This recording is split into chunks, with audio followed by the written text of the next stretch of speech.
대선 승리 공식 바늘구멍 통과하기 참 어렵다는 얘기도 있으면서도 그러면 그 바늘구멍 통과할 수 있다는 국민의힘 주자들의 반응 그 중에 하나가 바로 반 이재명 연대입니다. 이재명 씨는 사람은 국민의힘부터 시작해서 자기 밖에 있는 사람 민주당까지 다 모여 실현 가능합니까? 그러니까 이게 개인적으로 이재명을 싫어하기 때문에 다 모이는 게 아닙니다. 그러니까 결국은 뭐냐면 지금 민주당의 어떤 입법 권력 190석, 170석 그리고 야당 뭐 조국혁신당까지 포함했을 때 190석에 이르지 않습니까?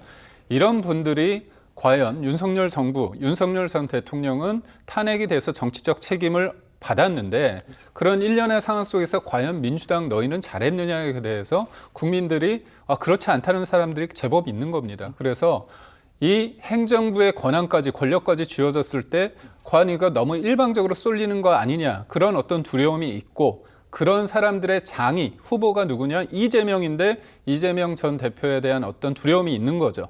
그런 것들이 있습니다. 그래서 이제 반 이재명 전선이 있는데 이게 개헌이란 걸 통해서 우리가 느슨한 연대였는데 그게 바늘로 꿰어질 수 있다는 거죠. 왜입니까? 우리가 8년 전 어떤 탄핵 이후에 문재인 정부가 들어서고 나서 안타까운 게 뭐냐면 보수 괴멸 5년 내내 적폐청산이었습니다. 지금 이제 우리 평론가님께서 말씀하셨지만 이재명 대표가 하시면 내란 종식 프레임 시즌2 그러니까 적폐청산 시즌2 내란 종식 5년 내내 할 가능성이 있거든요. 그래서 저희는 이런 어떤 반 이재명 전선 개헌을 통한 그런 걸 통해서 권력이 분점될 수 있습니다. 그리고 임기 단축을 통해 가지고 그게 제가 볼 때 중심적으로 한덕수 권한대행은 우리가 봐도 그렇잖아요.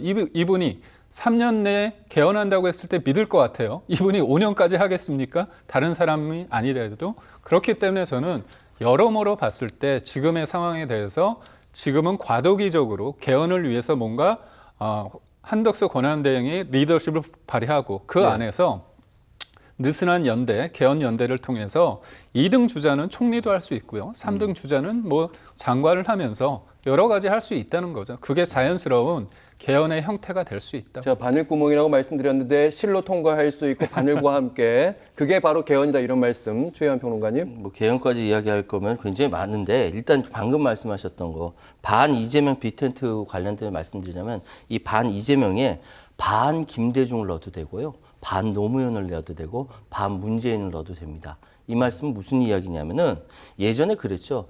민주당 지지할 수 있는데 김대중이라서 안 되는 거야. 아니 노무현만 빠지면은 민주당 뭐 지지할 수 있지. 문재인만 아니면 그 세 사람 어떻게 됐습니까? 다 당선됐거든요. 이 이야기는 다시 말씀드리면 현재의 제대로 된 보수가 없는 상황에서 정치적 이익 공유를 위해서 뭉친다라는 것이죠. 물론 야권도 뭐 그 예전에 과거에도 DJP 같은 그런 경우도 있었습니다만 그때는 50년 만에 수평적 정권 교체라는 의의가 있습니다.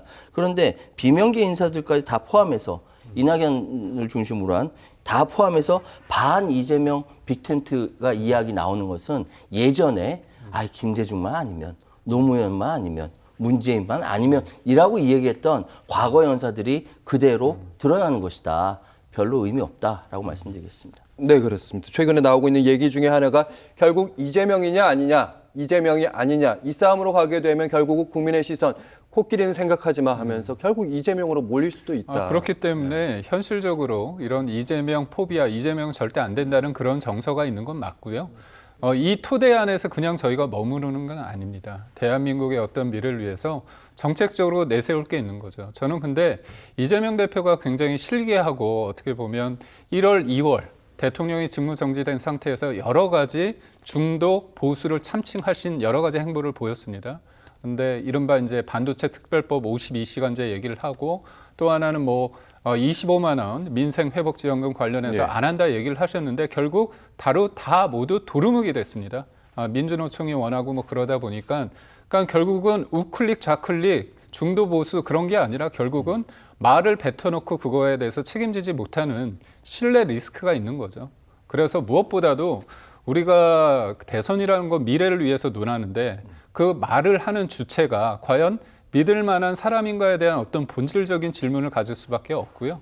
그다음에 무엇보다도 항상 이기기 위해서 모든 것들을 던질 수 있습니다. 하지만 그거를 과연 책임 있게 해내는 세력인가는 별개의 문제거든요. 그래서 저는 이재명 전 대표 관련해서 저는 무섭고 싫지만 이거 가지고 어떻게 캠페인이 되겠습니까? 하나하나 정책을 가지고 신뢰 평가, 국민의 평가를 받는 게 맞다고 봅니다. 네, 이거 마지막 한 1분 정도 최한 평론가의 시간이 남았는데요. 예, 저는 말씀하세요. 반론을 바로 듣겠습니다. 아니, 제가 드리고 싶었던 질문은 비명계 인사 중에 민주당에서 이낙연 전 총리나 지금 이제 경선 출마하지 않겠다고 했던 김두관 전 의원 같은 경우 과연 그리고 이준석 개혁신당 의원, 유승민 전 의원 과연 빅텐트에 참여할 수 있을까? 이 의문이라서 각자 독자 행보를 하지 않을까 싶어서. 저는 독자 행보를 할 거라고 보고요. 독자 행보를 통해서 자기 그다음 나타나는 그 정권의 어떤 위치를 점유할 거라고 저는 생각합니다. 그런데 중요한 것은 방금 대한민국의 미래 비전을 이야기하셨잖아요. 그러기 위해서는 현재의 내란당으로 오해받고 있는 국민의힘 처신 똑바로 해야 합니다. 윤석열 대통령과 절연하지 않으면 TK 지역당으로 소멸할 겁니다. 제가 예전에도 말씀드렸고 저희가 이번에 8대 0으로 분명히 끝난다라고 얘기까지 했는데 여전히 정치적 영향력을 미치고 있어요. 이거는 국민의힘을 위해서라도 안 좋다 이 말씀 드리겠습니다.